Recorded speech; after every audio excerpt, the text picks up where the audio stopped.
새해를 시작하면서 세 번째 경건 11조를 드렸고 또 역사적인 우리 버금교회 첫 단기 선교까지 다녀왔습니다. 그래서 한 6주 동안 연속된 지혜 주제의 설교를 들었고 또 2주 동안 선교에 대한 말씀을 연속해서 들었죠. 근데 그러다 보니까 거의 후반부에 다다랐던 에베소서 강의 흐름이 좀 끊기게 됐어요. 하지만 이미 이 시작한 설교를 마쳐야 되기 때문에 저는 전에 세워드렸던 계획대로 그 순서를 따라서 사실 지난주 내내 에베소 설교를 준비를 했습니다. 그런데 이상해요. 본문을 연구하고 설교를 준비할수록 말씀이 풀리기는커녕 더 복잡해졌어요. 너무 답답해요. 이런 적이 한 번도 없었거든요. 아니 이제 5장 마지막 부분하고 6장만 전하면 되는데 왜 이렇게 안 풀리지? 라고 조바심을 내면서 기도했어요. 그렇게 목요일 오전까지도 막 끙끙댔는데 그날 오후가 돼서야 하나님이 주시는 응답을 받았습니다. 주님께서는 이번에도 말씀으로 저를 깨닫게 하셨는데 그것은 선교의 주인이신 하나님이 설교의 주인이시기도 하다는 사실입니다. 설교는 목사가 전하고 싶은 말을 전달하는 행위가 아니죠. 성령께서 목사를 통해 교회 공동체에게 주기를 원하시는 말씀이 설교예요. 그렇다면 지금 설교의 길이 막혀 있다면 다른 문으로 가야 한다는 마음과 응답이 왔습니다. 그래서 저는 또 한 번 사도행전 16장이 체험되는 경험을 했어요. 사도 바울도 자신이 가려 했던 그 길이 막혔을 때 결국 성령을 의지함으로 새로운 길로 가게 됐었죠. 아마 올 한 해 주님께서는 우리 교회가 가지게 된 이 정체성을 더 크게 요구하시는 것 같아요. 특별히 하나님께서 우리가 이 단기 선교를 통해서 받았던 은혜를 그리고 신앙적 질문들을 더 집중하기를 원하시는 것 같아요. 그래서 오늘의 주제는 선교와 인생을 인도하시는 하나님의 주권이에요. 바라기는 이 말씀을 통해서 또 한번 우리 인생의 주인이 되시며 우리에게 길을 내시고 모든 결정을 이끄시는 주님을 신뢰하는 은혜가 있기를 바랍니다. 자, 오늘 본문이 사도행전은요, 성경 전체에서 굉장히 중요한 책이에요. 왜냐하면 사도행전이 교회의 태동, 교회의 설립, 교회의 부흥을 다루고 있기 때문이에요. 사도행전의 특징은요, 이야기가 굉장히 장쾌하고 웅장하고 힘있게 뻗어나간다는 데 있어요. 얼마나 힘이 있는지 복음이 막 각 지역마다 수많은 장벽을 만나지만 팍팍 뚫고 나가요. 복음이 그렇게 그 과정을 볼 때에 물론 평탄하지는 않았지만 성령의 인도하심에 힘 있음을 우리가 볼 수 있거든요. 이렇게 사도행전은요, 복음이 여러 인간적인 장벽과 사회적인 한계를 넘어서 계속해서 멀리 뻗어나가는 이야기를 다루고 있어요. 그리고 그 출발 지점과 종결점은요, 사도행전 1장 8절에 기록되어 있습니다. 바로 지난 2주간 우리가 본문으로 본 말씀이에요. 자, 한번 봅시다. 오직 성령이 너에게 임하시면 뭘 받아요? 권능을 받고 예루살렘과 온 유대와 사마리아와 땅끝까지 이르러 그리스도의 증인이 되는 겁니다. 자, 사도행전은요, 예수께서 승천하시며 하셨던 이 말씀이 실제로 성취되는 구조를 가지고 있어요.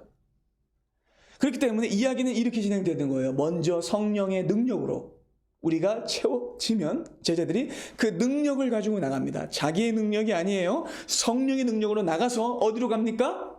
가장 가까운 예루살렘, 그리고 유대, 그리고 사마리아, 그리고 땅끝까지 가게 되는 것이죠.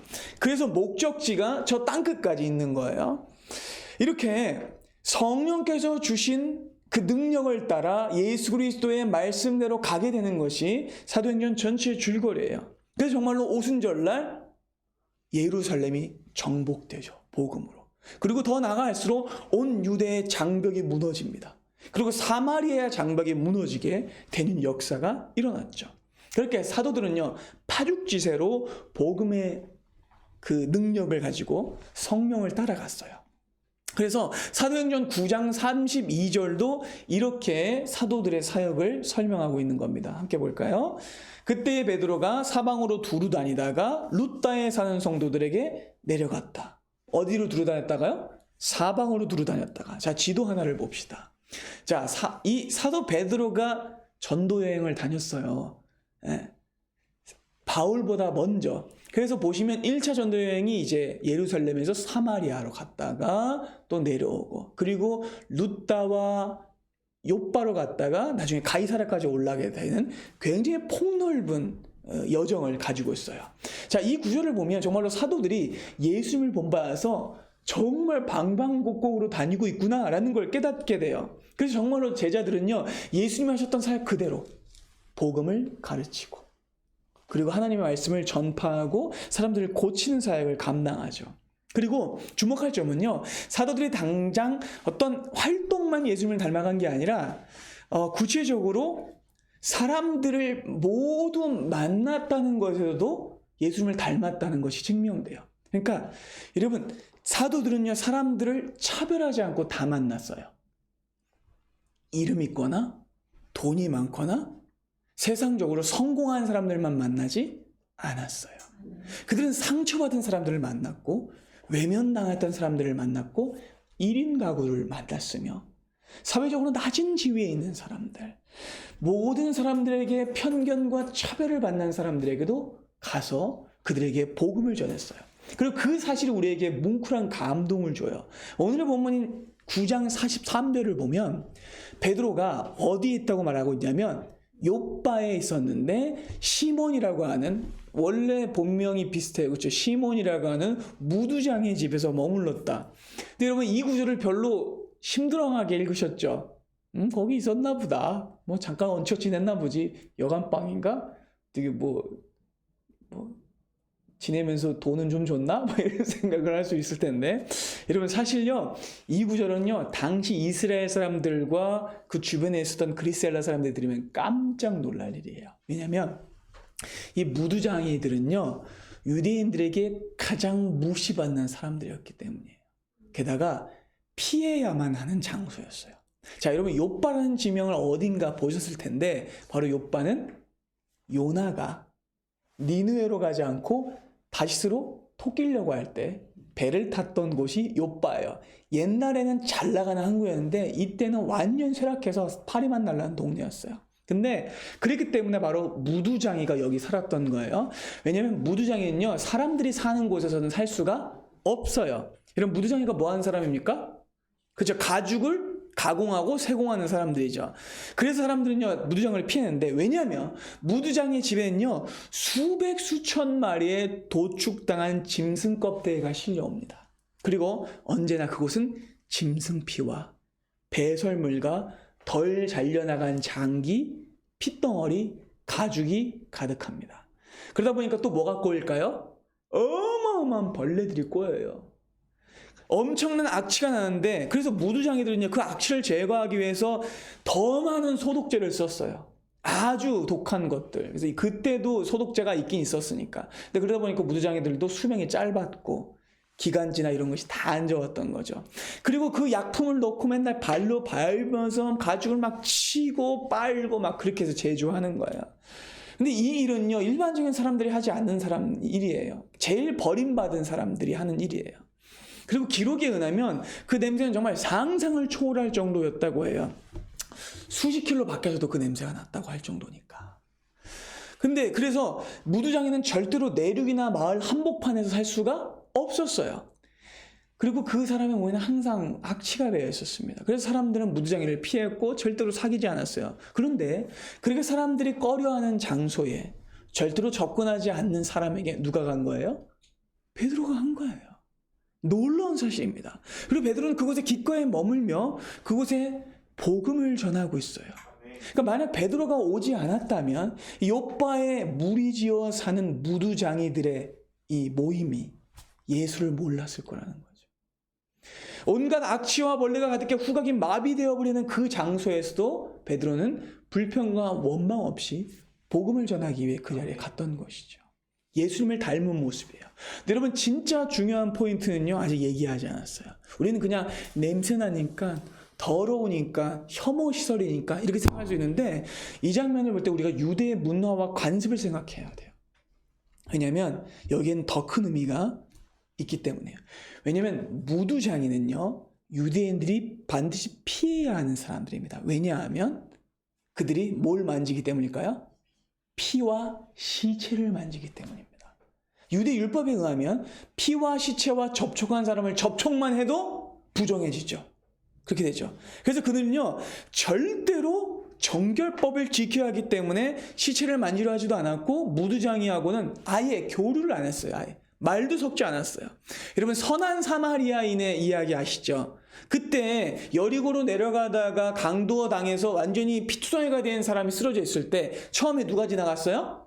제사장이 지나갑니다. 그리고 그냥 도망가죠. 레위인이 지나갑니다. 또 도망가죠. 왜 그랬을까요? 무서워서요? 맞아요. 무서워서도 있을 거예요. 근데 가장 중요한 또 하나의 이유는 뭐냐면 그것이 시체인 것 같아서 피한 거예요.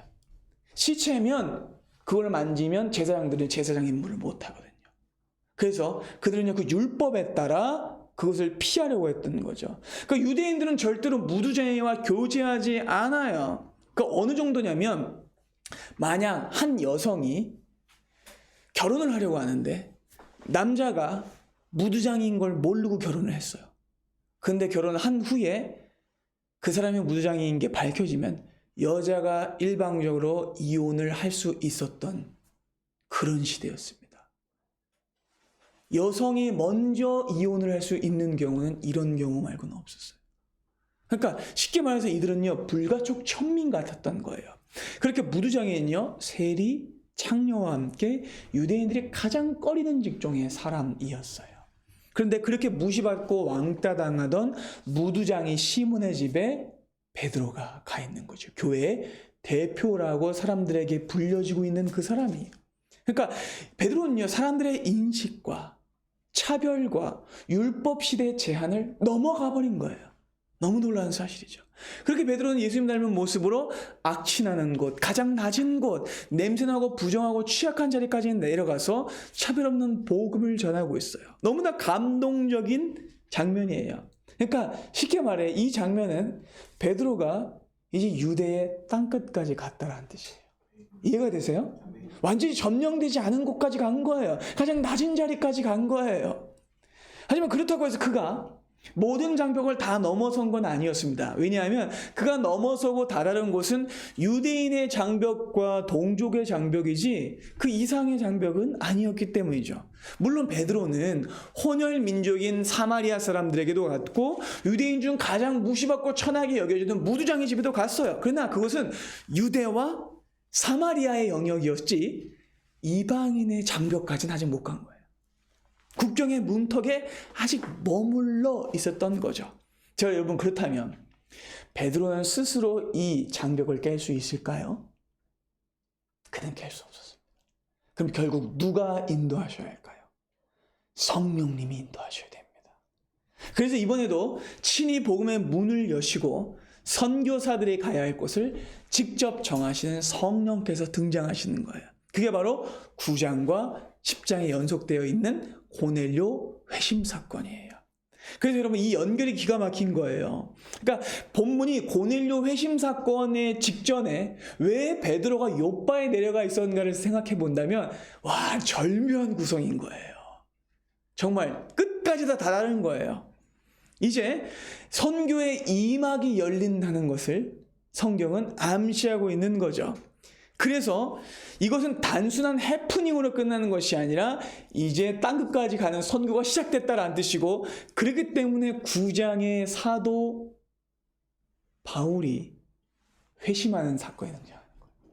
그러니까 사도 바울이 회심하고 베드로가 요빠에 내려가고 그 다음에 이방인의 전도의 문이 열리고 그 다음에 사도 바울이 돌아와 엄청난 복음 선교의 사역을 감당하는 거죠. 자, 하지만 바울도 그 사실을 몰랐고 베드로도 몰랐고 고넬료도 몰랐습니다. 누구만 알고 계셨어요? 성령님만. 자, 이제 본문의 카메라는요 확 교체해서 저 위에 있는 가이사라라는 지역을 딱 잡아요. 그리고 그 한 곳씩 가이사라를 비출 때 가이사라는 우리에게도 익숙한 동네예요. 예수님이 저희들에게 뭘 물어보신 동네예요? 너희는 나를 누구라 하느냐? 라고 물었던 황제의 도시 가이사랴가 뭐예요? 카이사르, 시저의 도시예요. 근데 그 도시는 황제의 도시이자 로마의 총독 관저와 공관이 있던 도시예요. 근데 여러분, 여기 사는 그럼 로마인들은 다들 누구를 섬길까요? 로마의 신을 섬겨요. 또 누구를 섬길까요? 로마의 황제를 섬겨요. 그런데 놀랍게도 이 가이사랴에 하나님을 믿는, 예수 그리스도를 믿는 로마인이 있었어요. 그 이름은 고넬료였습니다. 그는요, 로마인이었음에도 불구하고 자기의 온 집안을 다 동원해서 하나님을 섬겼던 사람이었을 뿐만 아니라 백성을 막 구제하고 돕고 항상 기도하는 사람이었어요. 그러니까 이미 이방인들에게도 복음이 전해지고 있었던 거예요. 하지만 아직 예루살렘 교회에서 공적으로 이방인들에게도 복음이 전해졌구나 라고 인정할 사건은 아직 안 벌어진 거예요. 그렇다면 하나님이 공적으로 그것이 인정된 사건을 일으키시는 거예요. 그리고 그걸 가서 누가 확인하게 하시는 거예요? 베드로가 확인하게 하시는 거예요. 너무 중요한 장면입니다. 그래서 하나님은요, 이 일을 일으키신 건데, 자, 고넬료라는 사람은요, 유대인들의 전통을 따랐어요. 그래서 굿이라고 나오는데 이게 오후 3시 시간이에요. 보통 유대인들은 3시간 간격으로 보통 이제 기도를 했거든요. 아침, 점심, 저녁에 이렇게 기도를 했는데 그때 오후 3시쯤 기도를 하고 있는데 갑자기 환상이 보이는 거예요. 누가 나타납니까? 천사가 나타나죠. 고넬료야. 완전히 기절할 지경으로 놀란 거예요. 고넬료는요. 주여 무슨 일입니까? 천사가 나타납니다. 너의 기도와 구제가 하나님께 상달되어서 기억되었다. 그런데 지금 당장 요빠에 사람을 보냈는데 무두장이 시몬의 집을 찾아라. 그럼 거기에 베드로가 있다. 베드로를 청해라. 그는 해변가에 거주하고 있다. 아주 상세하게 말씀해 주시는 거예요. 고넬료는요, 준비된 사람답게 비록 놀랐지만 천사가 자기 앞을 떠나자마자 당장 자기 하인을 불러요. 충성된 2명의 하인을 부르고 그리고 자기의 부하 군인 중에 하나님을 믿는 또 하나의 군을 불러요. 그래서 그 사람에게 방금 천사가 전해준 말을 전달해 줍니다. 당장 요빠에 있는 무두장이 시몬의 집을 찾아가 베드로를 청해 오거라. 고넬료의 명을 받은 사람들은요, 즉각적으로 오후 3시였을까요? 오후 4시였을까요? 그때 남쪽의 요빠로 출발합니다. 자, 아까 우리 지도를 봤지만 요빠까지의 거리는 해안길로 가면 50km 정도 돼요. 3시간 넘어 출발했으니까 얼마 안 가 해가 졌을 것이고 가다가 여간이나 뭐 길에서 잠을 자기도 했겠죠. 부지런히 길을 가서 어쨌든 다음 날 도착하게 된 거예요. 자, 다음 날 12시가 됩니다. 아직 24시간은 안 됐어요. 장면이 교체됩니다. 자, 9절부터의 말씀은 아주 빠른 장면 전환을 통해 흥미진진한 긴박감을 드러내요. 자, 9절을 보겠습니다. 자, 이틀날 그들이 길을 가다가 요빠라는 성에 가까이 갔을 때 딱 그 시간에 베드로가 뭐 하러 가요? 기도하러 올라갑니다. 타이밍이 기가 막혀요. 그리고 지붕에 올라가서 그 시각은 제6시 유대인 시간으로는 정오입니다. 12시예요. 그래서 이제 기도를 막 하다가 보니까 이제 배가 꼬르륵 고픈 거예요. 그래서 기도하다가 있는데 이 같은 집에 머물고 있는 사람들이 이제 막 밥을 준비하는 그런 상황이었어요. 근데 갑자기 황홀한 중에 하늘이 열리며 그에게도 환상이 보이는데 한 그릇이 어마어마하게 큰 그릇이 내려오는데 보자기 같은 그릇이 내려오는 거예요. 그 코너 내 코너에 이제 줄이 매어져 있어 땅으로 탁 내려오는데 땅에 있는 각종 4발 달린 짐승, 기는 것, 공중에 나는 오만 짐승들이 다 거기 안에 담겨 있는 거예요. 베드로는 깜짝 놀랍니다. 아니 뭐 별의별 게 다 달려 있어요. 그리고 그걸 보고 충격을 먹습니다. 왜냐하면 그것들은요, 자기가 이제까지 눈길도 주지 않았던 부정한 짐승들이거든요. 쪽발이 갈라지지 않고 되새김질을 하지 않아서 먹을 수 없는 짐승들이에요. 토끼, 뭐 사반, 또 뭐 살쾡이, 돼지, 또 솔개, 까마귀, 뭐 이런 것들이에요, 전부 다. 먹을 수 없는 음식들이에요, 유대인들에게. 근데 하늘로부터 소리가 들리는 거예요. 베드로야, 일어나서 잡아먹어라.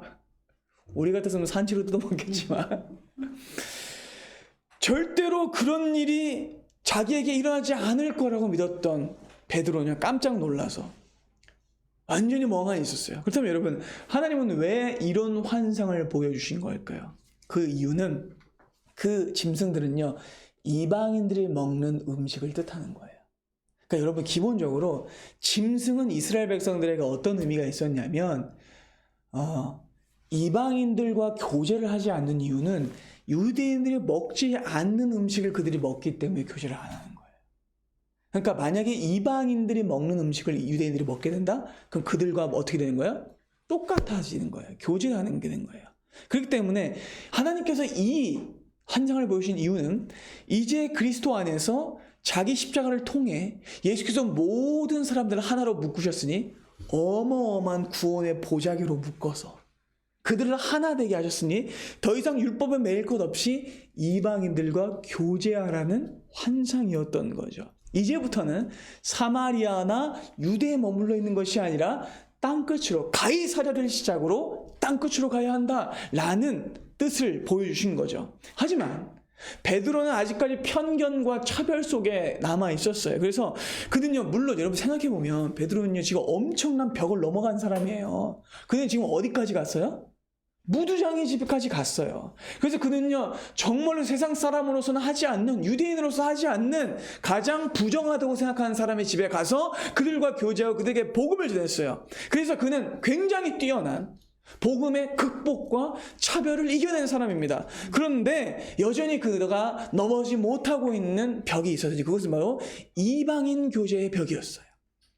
그래서 주님께서는요, 그를 더 먼 곳으로 보내기 위해서 이 환상을 보여주신 거예요. 하지만 베드로는 아직 이 사실을 받아들일 수 없어요. 자기에게 너무나 가혹하게 느껴집니다. 그래서 거부하는 거죠. 베드로는요, 아니 주님 무슨 말씀이세요? 속되고 더러우며 깨끗하지 않은 것들을 제가 어떻게 먹습니까, 주님? 저는 이런 것들을 먹어본 적도 없고 안 먹을 거예요. 저한테 왜 이러세요? 이렇게 베드로가 말한 거죠. 그런데 하나님께서 대답하십니다. 15절 봅니다. 또 두 번째 소리가 있으되 하나님께서 깨끗하게 하신 것을 네가 속되다고 하지 말라. 그러면 이 환상이 몇 번 보여져요? 세 번 보여져요. 야, 여러분, 3이라는 숫자가 베드로에게 인생 숫자인 거 아시죠? 베드로가 주님을 몇 번 부인했어요? 3번 부인했어요. 그러고 난 다음에 베드로가 부활하신 예수님을 3번째 만났을 때 주님이 3번 물으십니다. 네가 나를 사랑하느냐? 베드로가 뭐라고 대답합니까? 3번 대답합니다. 오 주님, 주님이 하십니다. 자, 3이라는 숫자는 베드로에게 인생 숫자이기 때문에 하나님께서 3번 보여줬다는 뜻은 베드로에게 각인시키시는 거예요. 이건 너에게 내가 직접 주는 말씀이다. 자, 그리고 베드로를 지금 보여지는 환상이 3번 보여줬고 베드로를 데리러 오는 사람이 몇 명이에요? 3명이에요. 놀랍죠? 그리고 베드로는 그 이후에 3일 길을 가서 그 사람들을 만나요. 주님은 그렇게 3번이나 선명하게 반복하시며 그가 의심하고 부정할 수 없도록 내가 깨끗하게 한 것을 네가 부정하다 하면 안 된다. 베드로는 여전히 영문을 모르겠어요. 하나님은 왜 이렇게 사나운 걸 보여주시는 거예요? 전 이것들 못 먹어요. 하면서 그러면서도 배는 고파서 배는 꼬르륵거리고 있는 상황에. 근데 그때 낯선 사람들의 목소리가 들리는 겁니다. 누가 보낸 사람들이요? 고넬료가 보낸 사람들이죠. 그들이 문 밖에 서서 이렇게 묻습니다. 베드로라고 하는 시몬이 여기 계십니까? 옥상에 있었잖아요. 그러니까 보니까 웬 세 사람이 와 있는 거죠. 베드로는 마음이 복잡합니다. 근데 그때 계속해서 그는 하나님이 자신에게 방금 주신 환상을 고민하고 있는데 성령께서 확실한 음성으로 그에게 말씀하시는 거예요. 세 사람이 너를 찾는다. 본문은 성경에는 2사람이라고 나와 있는데 약간 사본적인 문제가 있어서 세 사람으로 그래 해석하는 게 좋아요. 세 사람이 너를 찾는다. 일어나 내려가서 의심하지 말고 그들을 따라가라. 내가 보냈다. 라고 말씀하시는 거예요. 자, 베드로가 내려갑니다. 제가 여러분들이 찾는 사람인데 무슨 일로 저를 찾아오셨습니까? 대답합니다. 아, 저희는 고넬료라고 하는 분을 모시는 사람들인데 이분은 의인이고 지역사회를 잘 돕으며 하나님을 섬기고 온 가족을 예수께 인도한 분입니다. 그런데 이분이 어느 날 기도하는 중에 천사가 나타나서 요바에 있는 무두장이 시몬의 집에 있는 베드로를 모셔오라 하기에 저희가 왔습니다. 그러니까 저희와 함께 가시죠. 베드로는 깜짝 놀라요.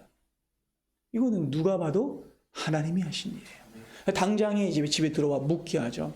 그리고 다음날 일찍 일어나서 그들과 함께 가이사랴로 출발합니다. 근데 그때 베드로만 가지 않았어요. 누구도 따라갔냐면 그때 요빠에 같이 머물고 있었던 요빠 교회의 성도들도 2사람 이상 따라갔던 걸로 보여요. 자, 왜 그 사람들은 따라갔을까요? 하나님이 증인으로 삼으신 거예요. 중요하죠, 여러분. 베드로만 혼자 갔다 오게 하는 게 아니라 성경 안에 증인으로 인정받는 사람의 수는 몇 사람이에요? 3사람이에요. 그 3명의 증인이 필요한 거예요. 3이라는 숫자가 계속해서 등장합니다. 그렇게 하루길을 이제 6명 이상의 사람들이 갑니다. 자, 다음 날이 되어 베드로는 이제 가이사랴에 도착했고 고넬료의 집으로 인도되어 들어가는데 들어가 보니까 놀라운 광경이에요. 왜냐하면 한 사람이 있는 게 아니에요. 온 가정이 고넬료와 함께 있는 부하들이 종들이 다 같이 그 자리에 있는데 그게 여러분 뭐였을까요? 교회인 거예요. 고넬료 집에 있는 교회. 이방인 교회가 세워져 있었어요. 베드로가 들어오자 고넬료가 벌떡 일어납니다. 백부장이면은 그래도 중대장 이상 되는 사람이에요. 대대장 정도 되는 사람이에요. 베드로와는 비교할 수 없는 지위에 있는 사람이에요. 그런데 그런 그가 로마인이면서 높은 군인의 신분을 가지고 있는 그가 베드로 앞에 엎드려 절을 하는 거예요. 놀라운 일입니다. 이거 하나님께서 하지 않으시면 일어나지 않는 일이에요. 베드로는 놀랍니다. 일어나십시오. 저도 당신과 똑같은 사람입니다. 그리고 들어가 제법 많은 사람들이 모여있는 걸 보고 물어봅니다. 왜 도대체 저를 부르셨습니까? 그러니까 이렇게 얘기할 때 이렇게 얘기합니다. 사실 유대인으로서 이방인들과 교제하는 건 금기입니다. 그 위법이에요. 여러분들도 아시죠? 하지만 하나님께서 저에게 말씀하셨습니다. 내가 깨끗하게 한 것을 아무도 속되다고 할 수 없다. 아멘. 그러니 제가 이 자리에 왔습니다. 저는 부름을 사양하지 않고 왔습니다. 저를 왜 부르셨습니까? 그러니까 고넬료가 또 대답하죠. 같은 것을 반복하는 이유는 하나님께서 주신 이 말씀을 확실하게 알아야 하기 때문입니다. 제가 며칠 전 집에서 제 구시 기도를 하는 중에 천사가 저에게 나타나 베드로를 청해 말씀을 들으라고 하셨습니다. 그러니 이제 저는 당신이 오신 것을 보고 주님께서 당신에게 명하신 것을 듣고자 합니다. 아멘. 그러니 우리가 다 기다린 그 복음을 우리에게 들려주십시오. 아멘. 그 말을 듣고 베드로는요, 자신이 이 자리에 오게 된 이유를 깨닫게 됩니다. 베드로는요, 요빠에 머물고 싶었을 수도 있어요. 아니면 그보다 조금 더 못한 옆 동네 무두장이들에게 또 가려고 했을 수도 있어요. 그러나 그 얘기를 누가 인도하세요? 성령님이 인도하시는. 아멘. 자, 이제 그가 입을 열어서 말하기 시작하는데 그것이 여러분 무엇이었다고요? 복음. 그다음에 여러분 복음은 무엇입니까? 복음은 주 예수 그리스도께서 우리를 위하여 오셨고 우리의 죄를 위하여 대신 죽으셨으며 그 죽으심이 우리의 죄를 향한 우리의 죄를 속하신 죽으심이며 그분을 믿을 때에 새로운 생명을 얻게 된다는 구원의 소식이 복음입니다.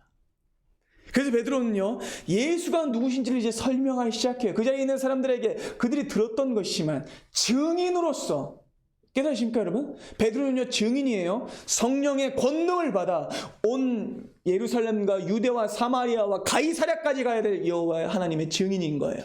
근데 증인으로서 그들 전해야 되는 겁니다. 자, 38절부터 봅니다. 하나님이 나사렛 예수에게 성령과 능력을 기름 붓듯 하셨음에 그가 두루다니시며 선한 일을 행하시고 마귀에게 눌린 모든 사람을 고치셨으니 이는 하나님이 함께 하셨기 때문입니다. 아멘. 자, 우리는 유대인의 땅과 예루살렘에서 그가 행하신 모든 일의 증인입니다. 제가 봤습니다. 그리고 그들이 그분을 나무에 달아 죽였지만 하나님이 사흘 만에 그분을 다시 살리셔서 나타내셨습니다. 아멘. 모든 백성에게 하신 것이 아니라 오직 미리 택하신 증인, 곧 죽은 자 가운데 부활하신 후 그를 모시고 음식을 먹은 우리에게 하신 일입니다. 자, 우리에게 명하사 백성에게 전도하되 하나님이 살아있는 자와 죽은 자의 재판장으로 정하신 자가 곧 이 사람인 것을 우리에게 증언하게 하셨습니다. 그리하여 그를 믿는 자는 죄사함을 받게 될 것입니다. 라고 핵심적인 복음의 내용을 전합니다. 자, 그래서 여러분 어떤 일이 일어났을까요? 그 순간 성령이 임합니다. 그 자리에 있는 모든 사람들에게 성령이 임해요. 자, 무슨 사건하고 똑같아요? 오순절 사건하고 똑같아요. 자, 그리고 놀랍게도 베드로는요, 이제껏 모든 성령이 임하는 현장의 증인으로 있었어요. 자, 베드로는요, 어디에 있었습니까? 오순절 마가의 다락방에 있었어요. 그리고 그 이후로 온 유대에, 온 예루살렘에 하나님의 복음이 전해지고 성령이 내려오는 것을 봤어요. 그리고 사마리아에 갔었을 때도 성령이 그들에게 임하는 것을 본 사람입니다. 그리고 이제는 어디에 성령이 임해요? 고넬료 이방인의 집에 임하게 되는 거예요. 자, 무슨 뜻입니까? 이방인 선교의 증인이 이제 그가 되었다라는 뜻입니다. 그리고 그 광경을 누가 봤을까요? 또 다른 증인들이 있잖아요. 요빠에서 온 요빠 교회의 형제들, 그들이 보고 기절하도록 놀라는 거예요. 여러분, 이스라엘 사람들이 얼마나 폐쇄적인 사람들인지 아시죠? 절대로 유대인들은요, 이방인들과 교제하지 않아요. 그런데 하나님께서 성령을 이방인들에게도 부어주시는 겁니다. 그래서 그 증인들이 그 모습을 보고 말합니다. 45절. 베드로와 함께 온 할례 받은 신자들이 이방인들에게도 성령 부어주심으로 말미암아 논란이 있는 그들이 방언을 말해요. 그리고 누구를 높이는 거예요? 하나님 높임을 들음이러라. 자, 여러분, 방언은요, 내가 그냥 못 알아들을 소리가 아니라 방언의 내용은 뭐예요? 하나님을 높이는 말인 거예요. 깨달아지시죠? 그리고 아마 이것도 이 외국어였을 가능성이 큽니다. 자, 사랑하는 여러분, 이 고넬료 회심 사건은요, 기독교 역사에 있어서 중대한 전기가 되는 사건이에요. 그러니까 여러분, 고넬료의 회심은요, 한 가정이 그냥 예수를 믿게 된 정도의 의미가 아니라 이제는 이방인도 구원을 받을 수 있다라는 놀라운 하나님의 역사의 시작점이었어요. 아멘. 누구나 예수를 주로 믿으면 구원을 받게 될 뿐만 아니라 성령 충만할 수 있다는 사실이 공포된 역사적 사실이었어요. 사건이었어요. 자, 이제 그래서 다음 장인 11장에는요, 예루살렘에서 사도들이 전부 다 모여요. 그래서 이방인들에게도 하나님이 구원을 주셨다는 것을 확증하고 공포하게 되죠. 여러분, 복음의 역사가 무엇일까요? 여러분은 복음을 무엇이라고 이해하고 있습니까? 복음은 모든 차별과 편견, 장벽과 한계를 뛰어넘는 하나님의 역사입니다. 아멘. 내가 하는 일이 아니에요. 그 역사는 사람의 지식에 갇히지 않고 인간의 경험에 종속되지 않으며 사회적 정서와 전통, 그런 익숙한 판단에 갇히는 것이 아니에요. 여러분, 우리는 이 말씀 안에서 위대한 성령님의 역사심을 보게 돼요. 베드로는 예수님께 분명히 부름받은 제자였어요. 수제자라고 불렸던 사람입니다. 그 사람은 예수님을 직접 만났고 예수님께, 신에게 매일마다 복음의 말씀을 들었던 사람이에요. 그런데 그런 그에게도 뭐가 있었어요? 한계가 있었어요. 판단이 있었어요. 사고의 한정이 있었어요. 물론 베드로는 너무나 멋지게 이 유대 문화 안에 있었던 장벽을 넘어갔던 사람이었어요. 그러나 그 역시 자기의 한계를 넘어가지 못했다는 거예요. 우리의 눈으로 보면 베드로는 너무나 멋지게 차별과 편견을 무너뜨리며 사역한 사람이지만 성령님이 원하시는 것은 그 이상이었다라는 겁니다. 그래야 성령께서는 그가 상상도 못하는 길로 그를 이끌어내요. 그를 끌어내요. 이방인 선교의 문을 열어 젖히게 하시는 겁니다. 그리고 바로 그 역사가 있었기 때문에 우리도 하나님의 구원 안으로, 그리스도의 사랑의 품 안으로 들어오게 되는 것입니다. 예수께서 모든 차별과 편견을 넘어서지 않으셨다면, 그분이 짐승의 구유에 눕지 않으셨다면, 그분이 정말로 냄새나고 천하고 비참한 우리의 자리에 찾아오지 않으셨다면 우리는 그 구원의 문으로 들어갈 수 없었을 겁니다. 여러분, 우리도 원래는 그 구원의 문으로 들어갈 수 없었던 사람들이었어요. 우리도 부정한 자들이었고 은혜 받을 자격이 없는 자들이었습니다. 그러나 주님께서 그 넓은 사랑의 팔로 우리를 다 싸매셨기 때문에 우리는 그분의 자녀가 될 수 있었습니다. 그리고 그 역사를 지금 오늘 우리에게도 해나가길 원하십니다. 베드로에게 보이셨던 그 경계를 넘어가는 역사, 한계를 뛰어넘는 역사를 주님께서 오늘 이 시간 우리에게 하기를 원하십니다. 여러분, 왜 우리의 삶 속에 복음의 길이 막혀 있는 걸까요? 물론 여러분들도 나름대로 복음을 전하기 위해서 노력하고 계실 겁니다. 어떻게 해야 내 가족들이 주님 앞에 나올 수 있을까? 어떻게 내 사랑하는 친구들이, 내 마음에 품은 사람들이 주님 앞에 나올 수 있을까를 고민하며 여러분들이 열심히 복음에 대한 열정을 가지고 계실 겁니다. 그러나 여러분, 어쩌면 내가 보지 못하고 있는 자리로 하나님이 가기를 원하실지도 모르겠습니다. 내 생각과 내 판단으로 길을 막고 있을지도 몰라요. 이만하면 그래도 잘하고 생각하고 있다는 그 생각 때문에 어쩌면 우리가 더 멀리 그리고 더 가까이를 보지 못하고 있는지도 모르겠습니다. 여러분, 주님께서 오늘도 이 말씀을 통해 우리를 깨우치십니다. 나의 역사는 너의 생각보다 크다. 나의 구원은 너의 판단보다 크다. 나의 일은 너의 한계보다 크다. 내가 너를 인도하여 가리라. 주님께서 베드로에게 이렇게 말씀하셨죠. 네가 젊어서는 네가 가고 싶은 길로 갔지만 이후로는 내가 띠띠고 너를 이끌어 하나님의 복음을 전하는 길로 인도하여 갈 것이다. 그러면 우리는요, 우리의 삶에 묶인 자들이 아니에요. 세상에 있는 수많은 사람들은요, 자기 욕심, 자기 정서, 자기 결핍에 얽매여서 등에 수많은 짐을 들고 살아요. 어쩌면 내 가족들이 될 수도 있겠고, 내 삶의 여러 가지 문제들일 수도 있겠고, 내가 짊어지고 할 것들을 다 짊어지고 내가 내 인생의 주인인 것처럼, 옛날에 역우라 그러죠. 그냥 일하는 소, 그런 소처럼 그냥 막 가는 거예요. 내가 어디로 가야 할지를 모르고. 그러나 사랑하는 여러분, 우리의 삶을 인도하시는 분은 여호와 하나님이십니다. 하나님이 원하시는 길로 가야 돼요. 우리는 살아가면서 계속해서 사고가 굳어지고 스스로 한계를 정하며 고착화되는 본성을 가지고 있어요. 나이 30, 여기 30 다 넘었잖아. 나이 30 넘은 사람이 안 바뀌어요. 여러분, 하나님은 늘 우리를 깨뜨리기를 원하시는 분이에요. 우리가 일어나기를 원하시는 분이에요. 한계를 넘어서기를 원하시는 분이에요. 여러분, 우리는 이 본성을 깨뜨리고 이겨내야 됩니다. 성령께서는 우리를 그래서 늘 이끌어서 새로운 곳으로 우리를 붙잡아 가십니다. 주님께서 우리에게 원하신 것은 우리의 현재 상황이나 세속적인 기준이나 내 자신의 판단이나 한계에 갇히는 것이 아닙니다. 만약 여러분들이 원하지 않는 자리에 있다면 하나님이 그 자리에 여러분들을 두신 것이라고 믿으십시오. 그리고 그 자리에서 믿음의 경주와 결정을 하십시오. 오늘 이 시간 스스로 가둬둔 마음의 결박이 있다면, 스스로 정해둔 신앙의 제한이 있다면 복음 안에 풀리시길 바랍니다. 성령의 인도를 따라 여러분들의 한계를 넘어서십시오. 만약 이런저런 핑계로 여전히 내 자신의 판단으로 한계 지으며 하나님의 일하심을 의심하고 복음을 작게 여기는 마음이 있다면 아직도 여러분들의 삶의 주인인 거예요. 아직도 내가 내 인생의 으뜸인 거예요.